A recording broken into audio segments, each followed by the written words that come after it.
The day everything changed began as nothing more than a simple celebration meant to mark the end of a long, exhausting work season. A quiet backyard barbecue planned with a few friends, some grilled food, low music, and the kind of relaxed laughter that only comes when people feel safe on their own property. But by sundown, it would become the spark that ignited a war with the homeowners association that would spiral far beyond fines, rules, and petty warnings into a full-blown struggle for power over land, authority, and control.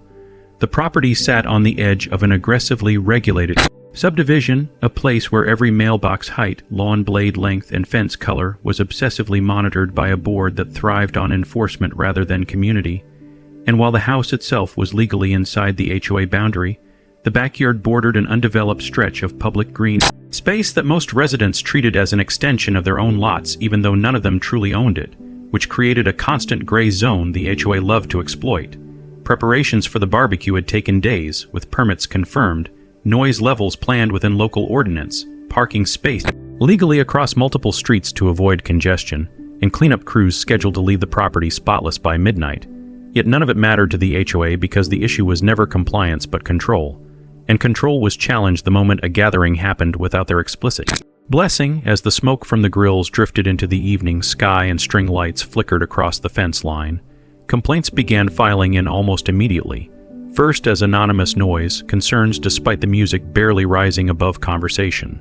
Then as parking grievances, even though every car sat well outside restricted zones. And finally as the formal infraction that would become the foundation of the board's retaliation, a violation notice citing unauthorized use of adjacent space, even though that land technically belonged to the city and not the HOA. Distinction they intentionally blurred whenever it served their interests. The inspection vehicle arrived before the food was even served, slowly creeping along the curb like a predator staking a claim. And by the next morning the fine had already been issued in full, a $500 penalty labeled as a disruptive community disturbance with a warning that future violations could escalate into legal enforcement.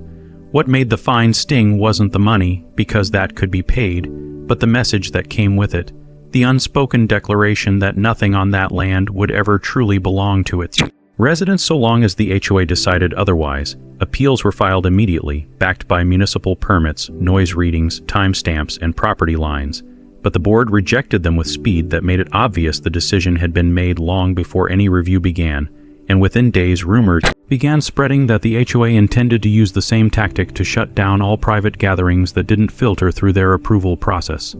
effectively turning every celebration into a permission-based privilege instead of a basic homeowner freedom. Neighbors who had quietly tolerated the board's overreach for years began watching carefully now, seeing in that single barbecue fine a warning shot that could just as easily be aimed at their birthdays, anniversaries, graduations, and reunions. Yet fear kept most of them silent. What the HOA did not realize at that moment was that backyard they tried to control backed onto a small, neglected city-owned park parcel that had sat unused for decades, written off as unprofitable and forgotten by planning committees. A narrow strip of land that technically belonged to the public but was surrounded on three sides by HOA property. A geographic accident that would soon become the board's greatest mistake. The fine was paid under protest, not as submission but as the opening move in a much longer game. And behind the scenes research began quietly and methodically into land records, zoning conversions, municipal surplus listings, and the overlooked mechanisms through which forgotten parcels quietly changed hands when no one was paying attention. The HOA continued its campaign in the weeks that followed by increasing patrol frequency, documenting perceived violations with obsessive precision, issuing courtesy warnings, inconsequential details, and making it abundantly clear that the barbecue had been reclassified internally as a challenge to authority rather than a simple event. But what they did not anticipate was that every exaggerated citation only further justified a growing plan that was taking shape well beyond the fences they believed contained it. The neighbors who had once attended meetings silently now began asking subtle questions about park ownership and public land rights, city maintenance contracts, and recreational zoning, while the HOA board remained blissfully unaware that their own Meeting minutes, public statements, and enforcement patterns were now being quietly archived to demonstrate something far more damning than simple rule enforcement, a pattern of territorial overreach that would later become impossible to defend. The BBQ had ended long ago, the guests had returned to their lives, the grill had been cleaned and stored, but the fine lingered like a brand burned into the concept of ownership itself. And as summer stretched on with its festivals, weddings, and public celebrations happening everywhere except within HOA boundaries, the realization slowly took hold that the punishment had never been about sound or parking or public land. It had been about reminding everyone who held the leash, yet unseen to them the chain they believed so strong was already being measured, mapped, and prepared for a single decisive cut. And with the forgotten park parcel now highlighted on zoning maps glowing faintly like a target waiting to be claimed, the opening chapter of a conflict over gathering rights, community power, and property control quietly closed as preparations for something far bigger than a $500 fine moved forward in total silence, setting the stage for an escalation the HOA would never see coming. What began as quiet curiosity about that forgotten strip of land behind the house slowly evolved into an obsession fueled by equal parts frustration and strategy. Because once the fine had been paid and officially logged into the HOA enforcement database, its implications became far clearer than the board likely intended, revealing not only how eagerly they wielded penalties, but also how casually they claimed authority over land they did not legally own, a detail that only became more glaring as municipal boundary maps, assessor records, and archived zoning documents were assembled into a growing private archive that painted a very different picture of where their jurisdiction truly ended. The park parcel, long dismissed as useless by both the city and the residents, was not only real but intact in public records, classified as surplus recreational property awaiting redevelopment interest that had never arrived because of its awkward shape and limited access. Yet on paper it remained open for application, sale, or long-term lease under the city's quiet disposal program, a bureaucratic mechanism few citizens even knew existed because it typically favored developers and transit projects rather than private individuals. Weeks passed under the appearance of normalcy while surveillance vehicles continued their slow patrols, and the HOA board escalated enforcement across the subdivision like a show of strength meant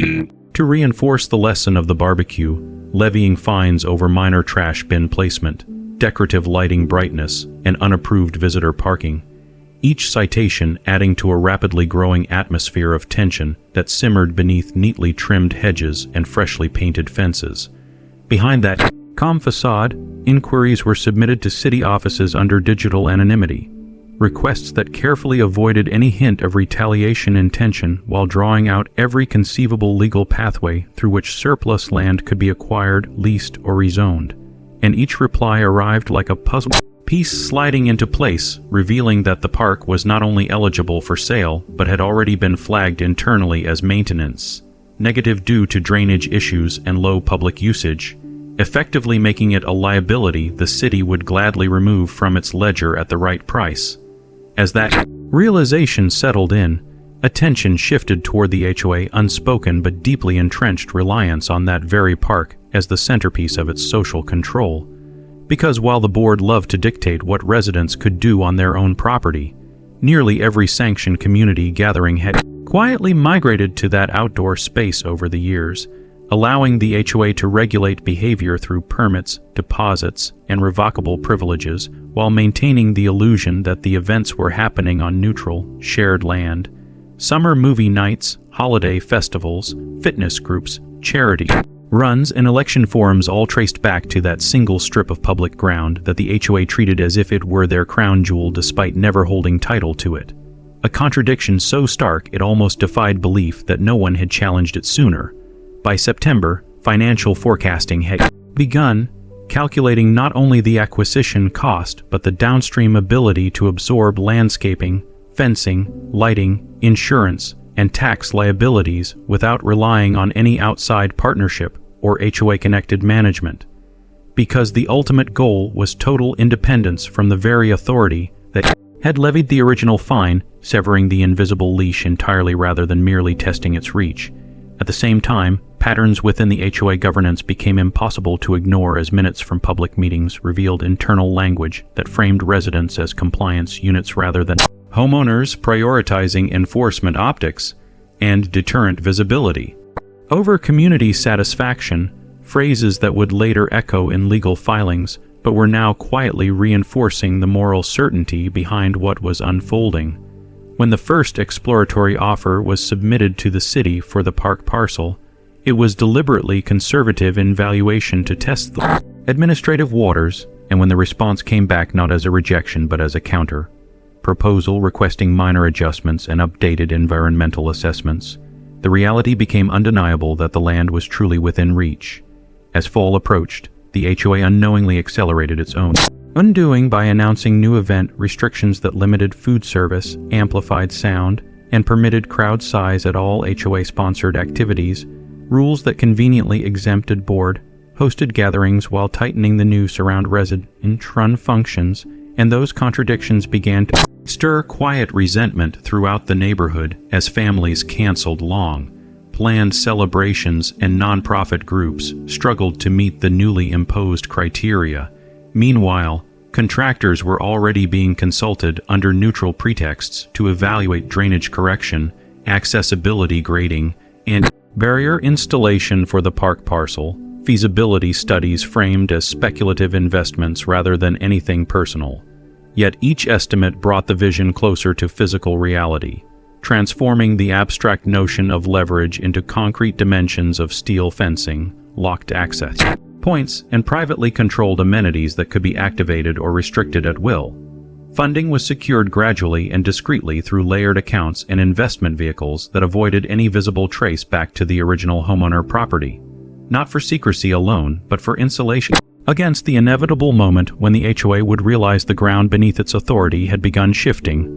Rumors did surface, as rumors always do, whispers that someone was looking at the park, that surveyors had been spotted near the tree line, that city officials had been reviewing access easements, yet the board dismissed these as speculative noise, convinced that no individual homeowner possessed the resources or audacity to challenge their control at the infrastructural level. By late autumn, the zoning reclassification request was formally approved, quietly converting the parcel from public recreational to private mixed use under restricted development guidelines that still permitted event hosting and recreational usage within controlled parameters. A bureaucratic pivot that none of the residents noticed because it was published deep within routine municipal updates no one ever read. What the HOA also failed to notice was how their own event calendar had already been approved 6 months in advance based on the assumption that the park would remain available as it always had. Contracts signed with vendors, entertainers, and equipment providers that all hinged on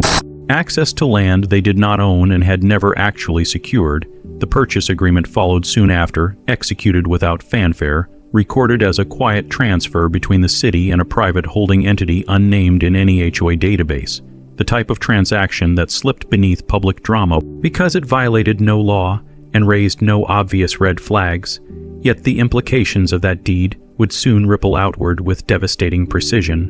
While leaves fell and temperatures dropped, construction prep quietly began along the perimeter under standard private land improvement permits, fences staged but not yet installed, lighting anchors embedded but left unlit. Security system infrastructure laid dormant beneath soil that would soon become the very boundary separating privilege from prohibition.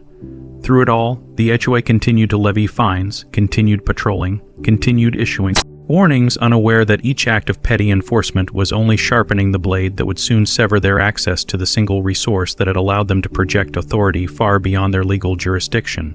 By the time winter arrived and the park lay dormant beneath frost and dead grass, its future had already been sealed in ink and concrete, and the power held so confidently by the board now rested on a foundation that no longer belonged to them, even as they proudly finalized the spring festival schedule that would unknowingly mark their first catastrophic collision with a gate they could no longer command, bringing Chapter 2 to its quiet close as the stage was set for the moment the HOA would arrive to claim a space that was no longer theirs. The first visible shift in the balance of power did not arrive with confrontation or announcement, but with the subtle disappearance of access that the HOA had always taken for granted, because when spring approached and contractors rolled in to complete the final phase of perimeter fencing around the once forgotten park parcel, their arrival was dismissed initially as routine city maintenance, the sort of vague activity nobody questions until it is finished and irreversible. Yet as steel posts were driven into the ground along the entire boundary, and a double-gated entrance framework rose at the only vehicular access point, the illusion of public ownership began to fracture, even though the board continued advertising its upcoming seasonal festivals as if nothing stood in the way. The fencing was not ornamental but functional, reinforced to withstand crowds, weather, and impact, designed not to keep people safe within but to control precisely who could enter and when. And when the final gate mechanisms were installed with electronic locking systems linked to a private access registry, the last unchallenged assumption underpinning the HOA authority silently collapsed beneath the surface. Throughout this transformation, no signage was posted, no announcements made, no dramatic gestures offered, because the infrastructure alone was enough to alter reality without explanation. And still the HOA paid it no attention, distracted instead by enforcement campaigns that continued to generate steady revenue through fines for landscaping inconsistencies and rule breaches that now felt increasingly desperate as resistance among residents quietly grew. As the spring festival approached, vendors arrived for preliminary measurements and staging layouts only to find their assigned access point blocked by a locked gate and temporary construction barriers. And while they initially assumed a scheduling error, phone calls to city offices revealed a truth that struck like a fault line splitting beneath the event's foundation: that the land was no longer public, no longer under municipal event permitting authority, and therefore no longer permissive for use under any HOA agreement. Still, the board attempted to force its way forward through sheer bureaucratic momentum, scrambling to assert jurisdiction through outdated memorandums and informal understandings that had never possessed legal binding in the first place, while behind closed doors the realization began taking shape that they had built years of event planning atop land they had never owned, leased, or formally controlled. Cancellation notices were issued to vendors one by one as insurance carriers refused coverage for activities taking place on privately gated land without signed permission from the true owner, and refunds rippled through community funds that had already been allocated months earlier, draining reserve accounts that had once represented stability into sudden liability. Residents watched in quiet disbelief as the HOA prized annual festival collapsed in less than 48 hours, dismantled not by protest or boycott, but by the sudden reclassification of space itself, a shift so complete that no amount of policy rewriting could reverse it. The board's first official response was not apology or accountability, but escalation, relaunching enforcement with renewed ferocity as if punishment within the subdivision could somehow compensate for humiliation outside it. Yet the fines now landed differently, each citation interpreted not as authority but as retaliation, and compliance dropped sharply as homeowners began contesting violations at unprecedented rates, clogging internal review systems that had never been built to process resistance. Attempts were made to negotiate emergency access to the park through city channels only to collide with the wall of finalized property transfer documentation that left no ambiguity about ownership, and despite repeated outreach efforts to the listing entity on record, silence persisted not as neglect but as strategy, allowing pressure to mount while the HOA exhausted its own procedural options in frustration and confusion.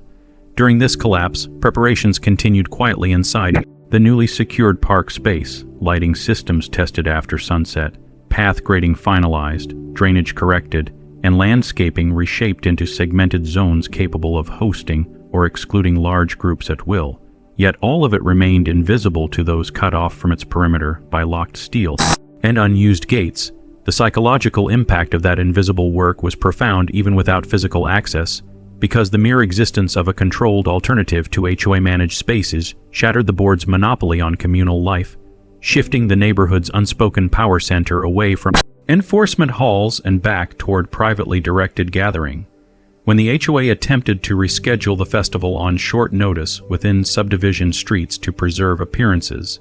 municipal permits were swiftly denied due to traffic obstruction, risks, and emergency access compliance failures.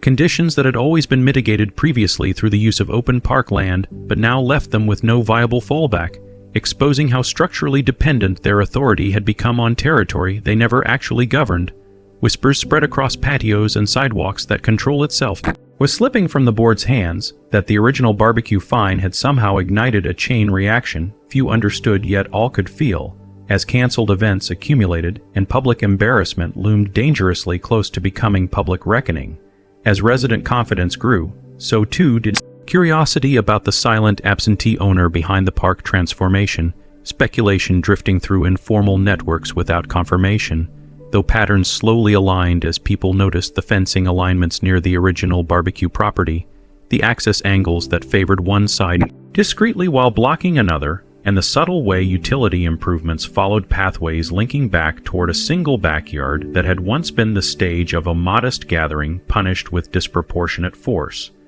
The HOA attempted to investigate internally through surveillance and resident reporting, but the fear that once fueled cooperation now gave way to quiet defiance, with neighbors declining to provide information and declining to attend increasingly empty meetings where board members struggled to project confidence amid dwindling attendance and mounting operational failures. When formal legal inquiry was finally initiated to challenge the park's rezoning and subsequent sale on procedural grounds, the lawsuit encountered immediate obstacles in the form of public review windows that had already closed and compliance certificates signed months earlier, turning potential injunctions into retroactive arguments with little prospect of success. The board's attorneys advised withdrawal before fees spiraled beyond mitigation thresholds, confirming in private what the board would not yet admit publicly, that the land was gone, irretrievably removed from their sphere of influence, and with it went the central stage upon which their authority had long been performed.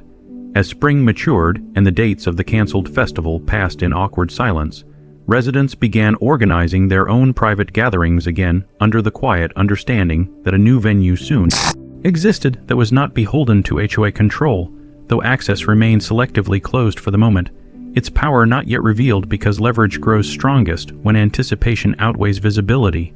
The BBQ that sparked everything now felt distant in time yet overwhelmingly present in consequence, a reminder that a single act of overreach had triggered an irreversible retreat from dominance. And as the HOA tightened its grip on the shrinking territory it still controlled, its authority grew visibly brittle, cracking under the pressure of unresolved uncertainty about who now dictated the community's most vital spaces, bringing Chapter 3 to its uneasy close as the first public signs of collapse emerged without yet revealing the full force of what was to come. The true weight of the HOA loss did not fully register until the calendar rolled into the heart of spring, and the steady rhythm of community gatherings that had once defined the neighborhood simply failed to materialize, leaving behind a strange silence where music, announcements, and coordinated movement had once created the illusion of unity under board control. And as the absence stretched from days into weeks, the psychological effect became more destabilizing than any single canceled festival could have achieved. Residents who had once scheduled their social lives around HOA events began rediscovering the autonomy of private celebrations, backyard gatherings, and informal meetups that required no permits, no deposits, and no submission to committee oversight. And with each independent event successfully held without consequence, the perception of HOA supremacy weakened further. Meanwhile, the board, now operating under constant internal strain, pivoted aggressively toward damage control, issuing polished newsletters filled with vague statements about temporary adjustments, strategic restructuring, and enhanced resident experience initiatives. Language designed to mask the reality that their most important territorial asset had vanished beyond their reach. Behind the public, facing optimism, emergency meetings grew longer and more frequent as financial officers presented reports showing event revenue deficits, vendor penalty exposure, and reserve fund depletion that threatened to turn symbolic embarrassment into material crisis. Fundraising initiatives were hastily proposed, including increased dues assessments justified by community infrastructure reinvestment,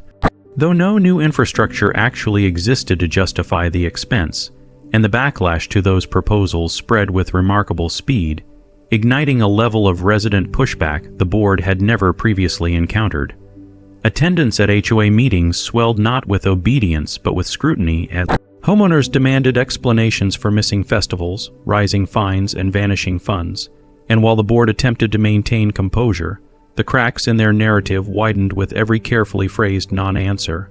Outside the HOA faltering structure, preparations inside the newly controlled park space had quietly accelerated as access systems were activated, lighting grids synchronized, and perimeter surveillance brought fully online, transforming what had once been ignored land into a secured and fully operational private venue capable of supporting large groups under strictly controlled conditions. No advertising accompanied these developments. No public invitations were issued. Yet word began spreading organically through trusted circles that the park was no longer abandoned, and that the first private gathering under its new authority would occur before the season reached its midpoint.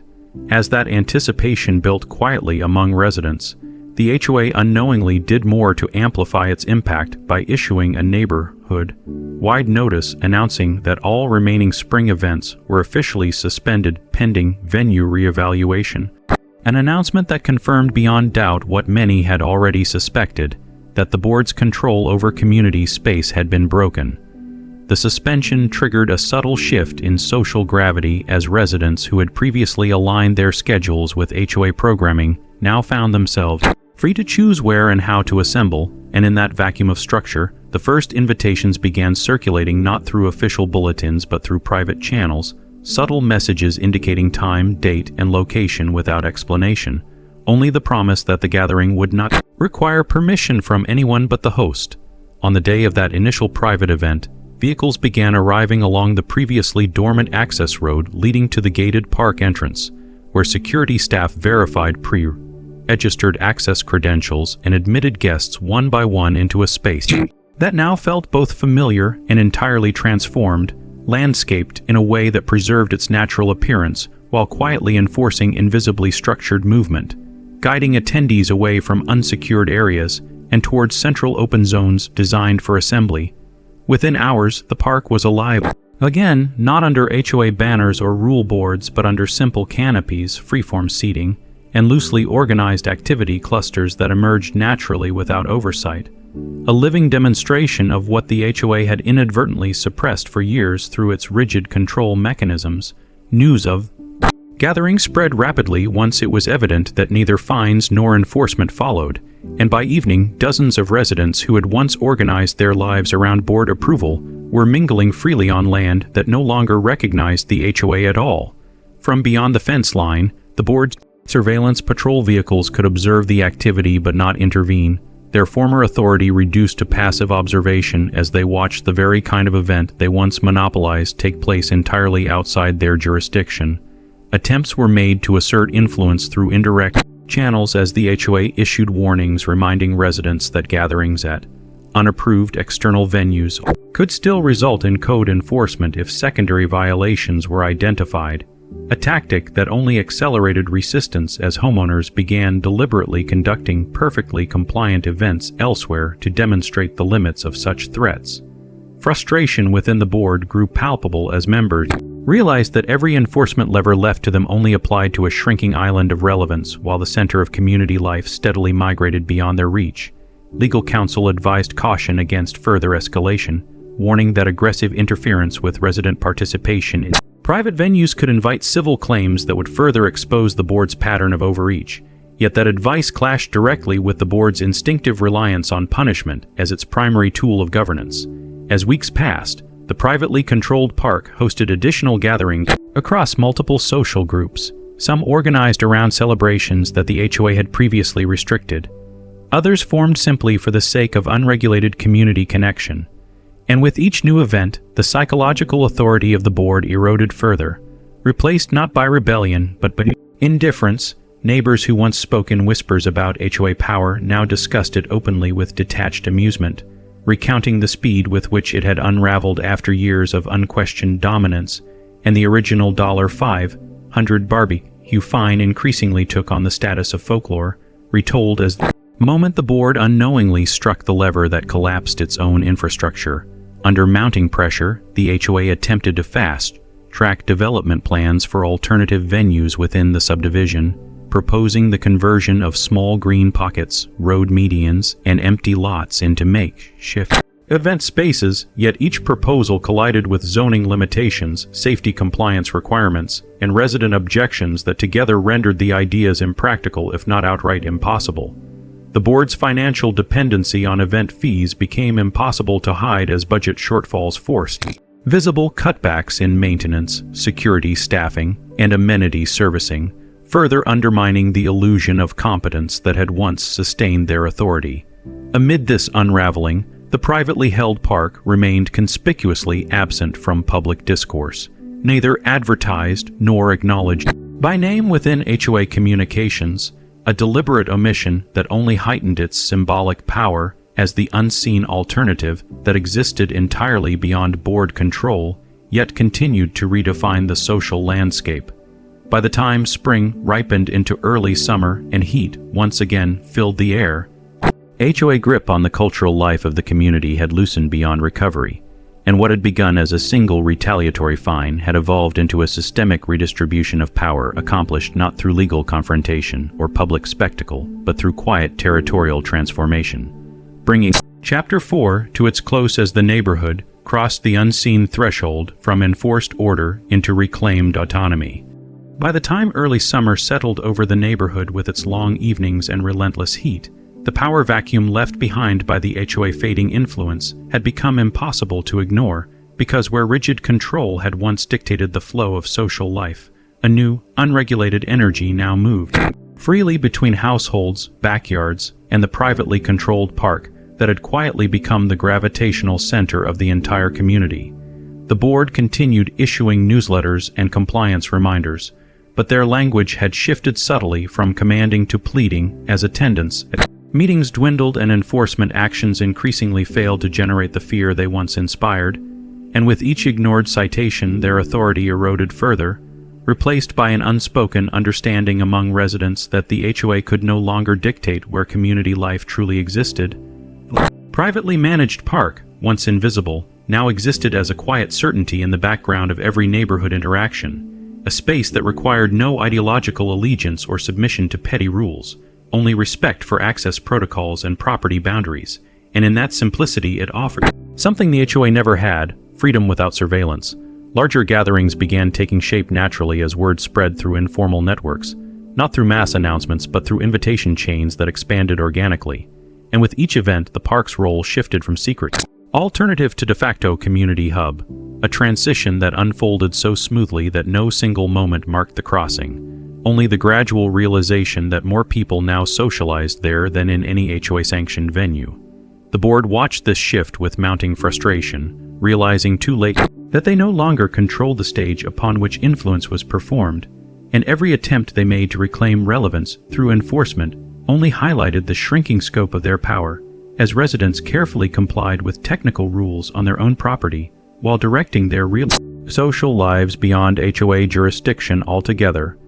Financial strain continued to tighten its grip as the loss of event revenue cascaded into other budget categories,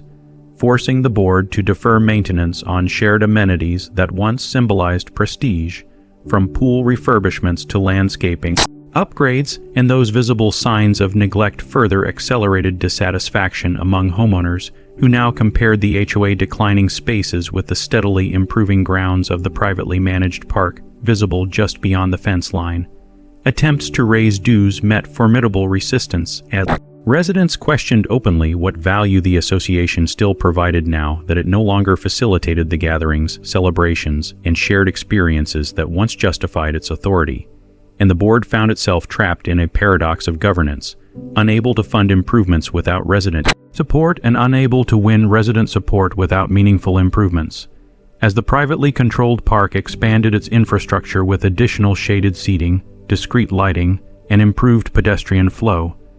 it retained a deliberate restraint that distinguished it from traditional commercial venues, neither branding itself as a business nor advertising itself as a public attraction, existing instead as a selectively accessible commons that elevated its perceived value through scarcity rather than promotion. The HOA growing desperation manifested in subtle acts of obstruction as patrol teams began citing residents for minor ingress and egress infractions near the park's access routes, creating the appearance of safety enforcement while attempting in practice to discourage participation. Yet those efforts backfired as legal appeals exposed the lack of jurisdiction over private access roads, resulting in a series of dismissed violations that further undermined the board's credibility. Residents who had once feared public defiance now embraced procedural challenge as a form of civic participation, filing appeals in greater numbers than ever before, and forcing the HOA to expend dwindling administrative resources defending actions that increasingly lacked legal grounding. The board's internal divisions deepened as members argued behind closed doors about strategies ranging from aggressive litigation to negotiated compromise. But the unspoken truth shadowing every debate was that they had already lost the territorial leverage that once made their authority absolute, and without control of space, their rule had become little more than a bureaucratic illusion. As summer's peak approached, the privately controlled park hosted its largest gathering yet under access conditions that limited entry to invited residents and their guests. Yet the crowd far exceeded anything the HOA could have organized even in its most dominant years, drawing attendees from across the neighborhood who arrived with a shared awareness that they were participating in something fundamentally different from the forced choreography of past events. The atmosphere was not rebellious but restorative, a collective rediscovery of spontaneous community that contrasted sharply with the compliance-driven social model that had preceded it, and that contrast did more to dismantle the HOA psychological authority than any lawsuit ever could. From beyond the fence, board members observed from their vehicles as vehicles filled the private access road and laughter echoed across ground they no longer controlled, a silent reckoning that unfolded in real time as the consequences of their original overreach crystallized with painful clarity. The $500 fine that had once been justified as deterrence now stood exposed as the opening move in their own displacement, a stark reminder of how quickly authority could collapse when it mistook compliance for loyalty. Pressure mounted within the HOA as residents demanded transparency regarding budget shortfalls, failed festivals, and the mysterious loss of event space. And under that scrutiny, inconsistencies in past financial practices began surfacing, prompting the board's legal advisors to recommend a formal audit to preempt more damaging accusations of mismanagement. The announcement of the audit unleashed a new wave of unease among board members as years of discretionary spending tied to event programming and enforcement initiatives came under review, exposing the structural dependence they had built around control-driven revenue rather than sustainable community value. Meanwhile, preparations continued quietly behind the scenes within the private parks management structure for a move that would shift the balance from passive dominance into overt authority. Though timing of that revelation remained carefully calculated to coincide with a moment of maximum strategic pressure. As summer edged toward its midpoint and tensions within the HOA reached unprecedented levels, the neighborhood existed in a strange dual reality where two forms of governance now operated in parallel, one rigid and fading, the other quiet and ascending. And the convergence of those trajectories promised a confrontation that would soon move beyond fines, events, and access routes into the realm of legal recognition and irreversible power transfer, bringing Chapter 5 to a close as the stage quietly set itself for the moment when private control would finally step into the light. The moment the quietly shifting balance of power crossed from unspoken reality into unavoidable truth arrived not with celebration but with paperwork, because while the neighborhood speculated endlessly about who controlled the gated park and why the HOA authority had collapsed so completely, the actual transformation of dominance was unfolding through municipal filings, insurance transfers, liability waivers, and operational recognition that would soon make the new order impossible to deny. As the HOA internal audit moved forward under pressure from residents and legal advisors, layers of financial dependency began surfacing that revealed how deeply the association had relied on events, permits, and venue monopolization to justify both its budget and its enforcement culture, a dependency masked for years by compliance, but now laid bare by the sudden disappearance of the very space that had sustained it. Reserve funds dwindled visibly as contractor payments were deferred, landscaping schedules stretched thin, and even patrol coverage was quietly reduced under the justification of efficiency optimization. Though residents interpreted those changes not as strategy but as retreat. Meanwhile, The privately managed park initiated its own subtle escalation by formalizing its event access structure into a registered private venue designation under municipal code, a classification that transformed it from a vague private gathering space into a recognized legal entity capable of hosting structured functions under independent insurance, tax, and safety frameworks that completely bypassed HOA involvement. That designation triggered automated updates across multiple city databases, and within days, the park's legal existence as a formal venue became part of public record, searchable by anyone who cared to look, including the very board members who had dismissed its significance for months. When the HOA finally became aware of that classification, the realization landed with brutal clarity that the alternative space they had hoped would remain informal and therefore vulnerable had now solidified into something they could neither regulate nor undermine through procedural pressure. Attempts were made to contest the classification by citing historical community usage, but those arguments collapsed under the weight of documented property ownership, access control systems, insurance compliance, and zoning approval that had been secured long before the board ever realized it needed to object. Residents felt the shift immediately as invitations to gatherings now carried formal venue acknowledgement rather than whispered location instructions, removing the last traces of uncertainty about the park's legitimacy and replacing it with a sense of permanence that made participation feel not rebellious but simply normalized. The HOA remaining authority began to buckle under the psychological impact of that normalization, because once residents no longer felt they were operating outside the system, fear lost its final leverage over behavior, and enforcement actions became hollow gestures rather than deterrents. As summer advanced, the privately controlled park hosted a sequence of structured events that mirrored the HOA former calendar almost precisely, yet without the restrictive rules that had once dominated every detail, offering open-ended gatherings, flexible food services, and inclusive scheduling that welcomed residents who had long felt excluded by the board's rigid boundaries. Attendance surged accordingly, drawing not only homeowners but extended family and guests who experienced the community not as an administrative grid but as a living social environment, deepening emotional investment in the new venue and further eroding loyalty to the HOA shrinking domain. The association's leadership, now watching both revenue and relevance drain away simultaneously, initiated aggressive steps toward legal confrontation, directing their attorneys to draft claims asserting improper influence, community asset deprivation, and tortious interference with HOA operations, strategies designed less to win on merit than to intimidate through cost and uncertainty. Yet those filings encountered immediate obstacles in the form of jurisdictional limitations, because the park's private designation removed it completely from the HOA regulatory reach, and any attempt to restrict resident participation in off-site private venues risked violating state protections against associative coercion. Even so, the board pressed forward, fueled not by probability of success, but by institutional inertia rooted in years of unchallenged dominance, and as the legal conflict escalated, word of litigation spread across the neighborhood with polarizing effect, galvanizing residents who had once remained neutral into increasingly vocal opposition.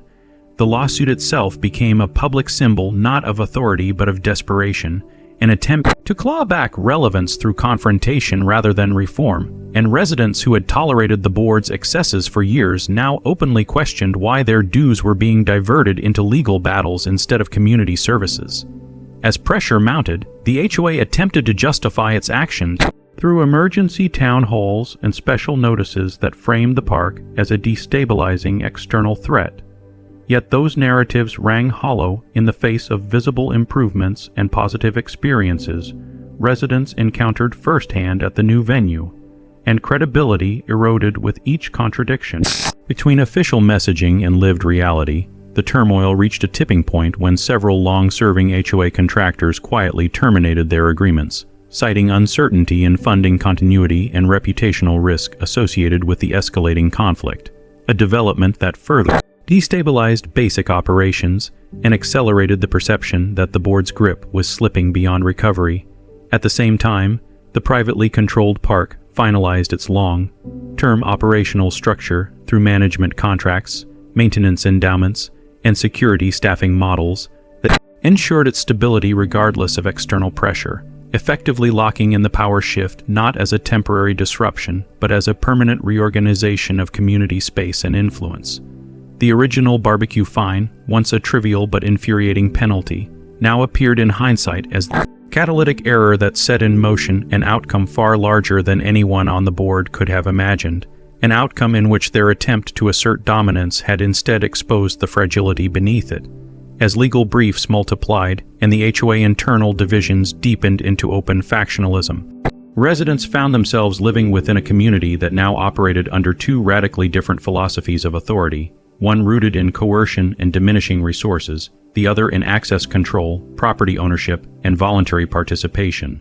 By late summer, the neighborhood's social life had fully migrated across that invisible border defined by fences and deeds, leaving behind an HOA that still existed in name and policy, but no longer commanded the attention, loyalty, or fear that once sustained it,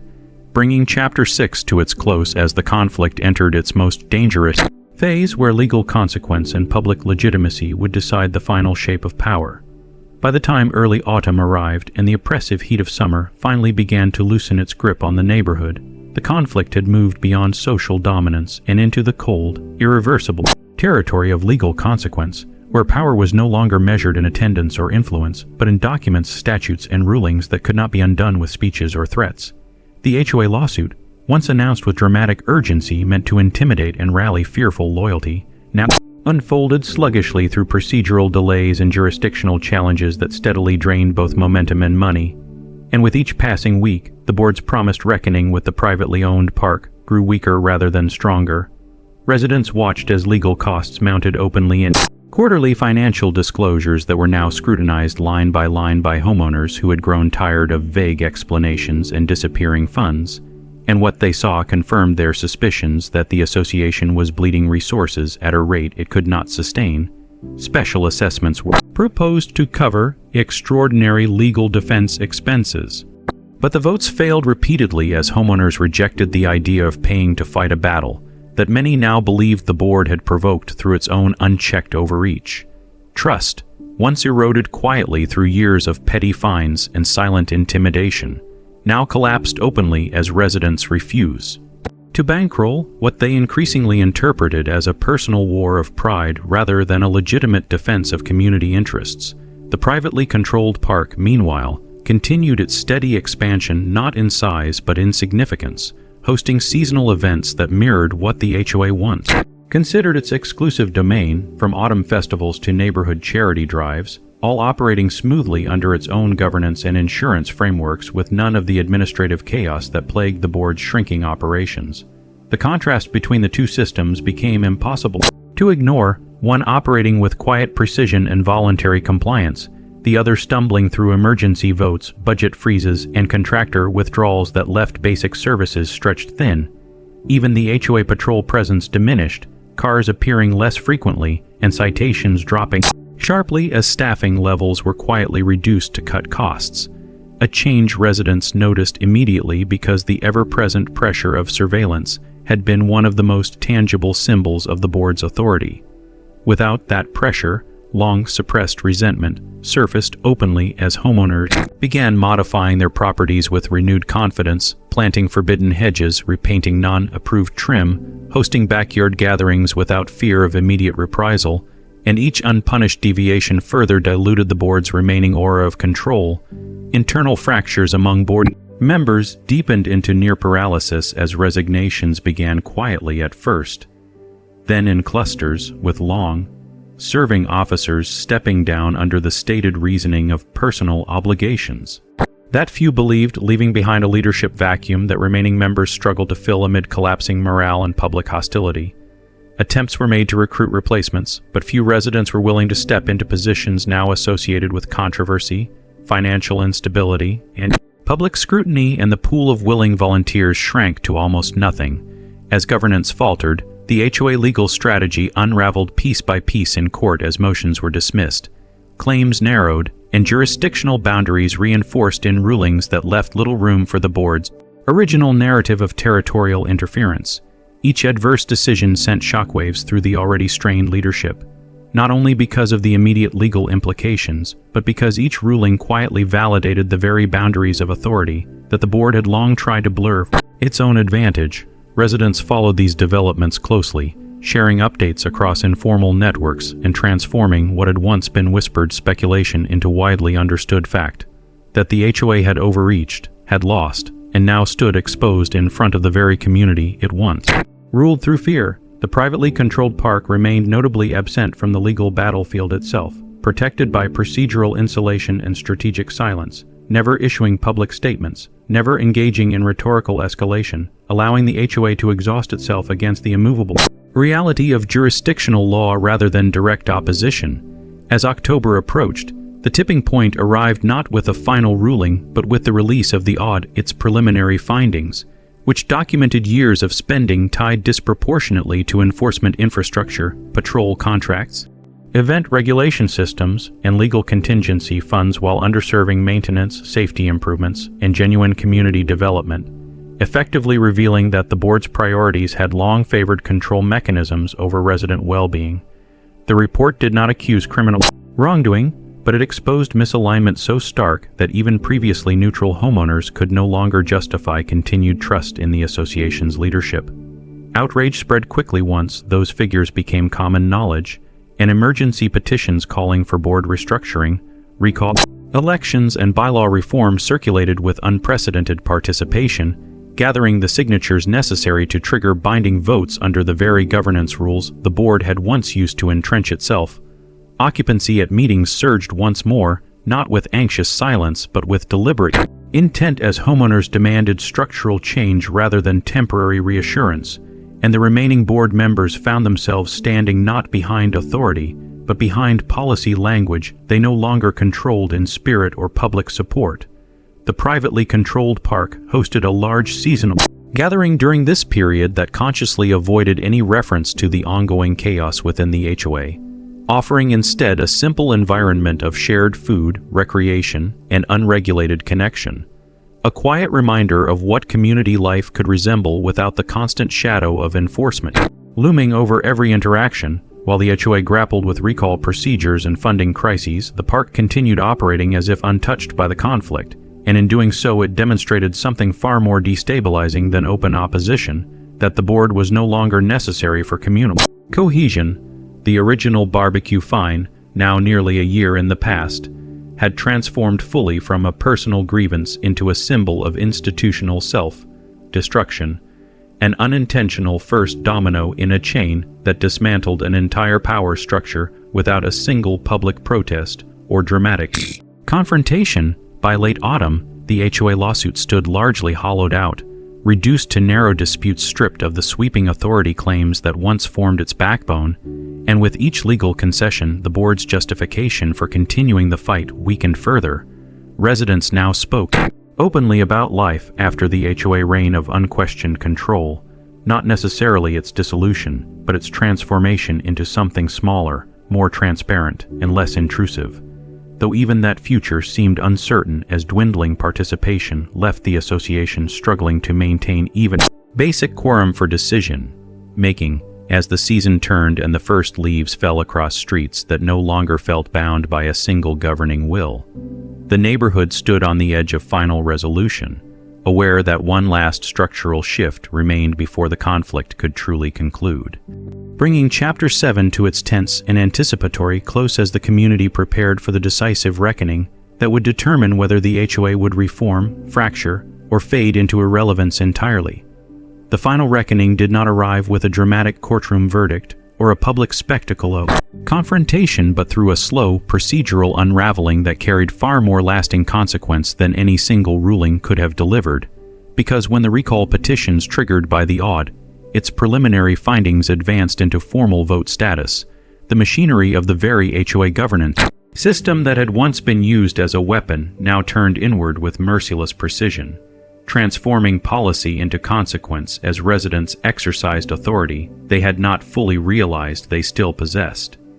Ballots were distributed under strict procedural oversight to ensure legitimacy. Participation surged to levels the association had not seen in over a decade, and when the votes were finally tallied, the outcome was decisive enough to leave no room for interpretation. With the majority of remaining board members removed in a single motion that formally acknowledged what the community had already accepted in practice, that the old guard no longer represented the neighborhood's will, the remaining skeletal leadership, stripped of its core enforcers and architects of escalation, found itself suddenly responsible for stabilizing an institution that could no longer rely on fear. With budgets in disarray, legal battles unresolved, and resident trust fractured beyond easy repair, the lawsuit against the privately controlled park was quietly withdrawn soon after under the justification of cost mitigation and low probability of success. A concession framed as fiscal responsibility but understood by everyone as the official surrender of territorial ambition the board had once pursued with aggressive certainty. That withdrawal rippled outward through the neighborhood not as shock but as release. The invisible pressure that had gripped the community for nearly a year dissolving almost overnight as residents realized the conflict would no longer dominate their collective future. With the legal front dissolved, attention returned fully to the question of what the HOA would become now that its former identity had been dismantled from within, and emergency restructuring committees were formed to revise enforcement policies, audit remaining contracts, and redefine the scope of authority in an effort to salvage functionality without repeating the excesses that had led to its collapse. Among the first reforms was the suspension of routine patrol operations, a symbolic and practical move that immediately altered the psychological landscape of the neighborhood, removing the constant visual reminder of surveillance that had once defined daily life under the board's rule. Violation notices dropped to near zero as enforcement shifted toward complaint-based mediation rather than aggressive citation, and for the first time in years residents experienced what it felt like to live without the expectation of constant procedural punishment shaping their behavior. Budget reallocations followed as funds once dedicated to enforcement infrastructure were redirected toward long, neglected maintenance needs, repairs that now unfolded with visible transparency under resident oversight rather than behind closed-door contract renewals, and those changes, though incremental, began restoring a measure of credibility to an institution many had nearly written off entirely. Yet even as the HOA struggled through reform, it was impossible to ignore that the true center of community life had already moved permanently beyond its reach, because the privately controlled park was no longer merely an alternative venue, but the symbolic heart of the neighborhood's social rhythm, hosting gatherings that now felt less like quiet defiance and more like the natural continuation of a new normal. Autumn festivals unfolded there without controversy, followed by winter celebrations that had once been cornerstones of HOA identity, and in each instance the absence of bureaucratic friction revealed just how little regulation had ever been needed for neighbors to assemble with respect, order, and mutual consideration. Participation remained voluntary, access regulated only through property rights rather than behavioral micromanagement, and the contrast between that model and the HOA historic approach could not have been clearer. One enforced obedience through control, while the other cultivated cooperation through boundaries residents actually consented to. As the year turned and the anniversary of the original barbecue approached quietly under the cover of routine suburban life, the memory of that $500 fine had transformed fully into legend, retold not as a grievance but as the unintentional catalyst for the most dramatic redistribution of power the neighborhood had ever witnessed. Residents who had once hesitated to speak openly now did so with clarity, acknowledging that the HOA had not fallen because of a single land deal or a single act of quiet resistance, but because it had forgotten why it existed in the first place, mistaking authority for purpose and punishment for order. The privately controlled park remained deliberately separate from HOA politics throughout the transition, never seeking formal recognition from the association, never inviting governance entanglement. And by maintaining that distance, it preserved the very independence that had allowed it to become transformative, rather than merely oppositional. Over time, the neighborhood adjusted to this dual structure not as a contradiction, but as a balance, with the HOA reduced to a limited administrative body responsible for infrastructure maintenance and financial coordination, while the park functioned as the community's voluntary social core, neither dominating the other, each operating within clearly defined boundaries that no longer blurred. The transformation was not without friction, because years of enforcement culture left residual habits that took time to unlearn, and occasional disputes still arose over landscaping, parking, or noise, yet those conflicts now unfolded through conversation and mediation rather than immediate citation and escalation. A shift that fundamentally altered the tone of neighborhood life. From the vantage point of the fence that once separated authority from autonomy, the change was visible not in grand ceremonies, but in small, persistent details. Children playing freely without patrol interruptions. Neighbors lingering longer in conversation without fear of complaints. Backyards glowing with quiet gatherings that carried no procedural weight.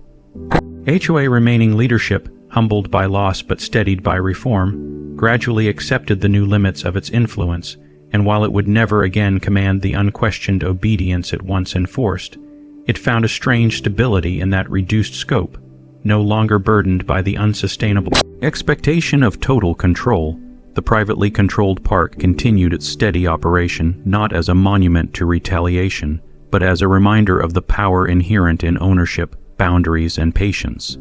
And in that way, the original act of escalation that had begun as petty enforcement had been transformed into a lesson etched permanently into the landscape itself. The final irony of the conflict lay in the realization that the HOA had never truly needed to fall so far, because the barbecue it tried to punish had never threatened the neighborhood's order in the first place, and had it responded with moderation rather than dominance, none of what followed would have been necessary. Yet in choosing control over understanding, it had built the very conditions that allowed its authority to be methodically dismantled without a single protest sign or shouted demand. And so the story closed not with victory declared or defeat acknowledged, but with a quiet recalibration of power that settled into normal life so seamlessly that new residents would one day walk those same paths without ever knowing that a $500 fine had once reshaped the entire community, leaving behind nothing but a gated park, a humbled HOA,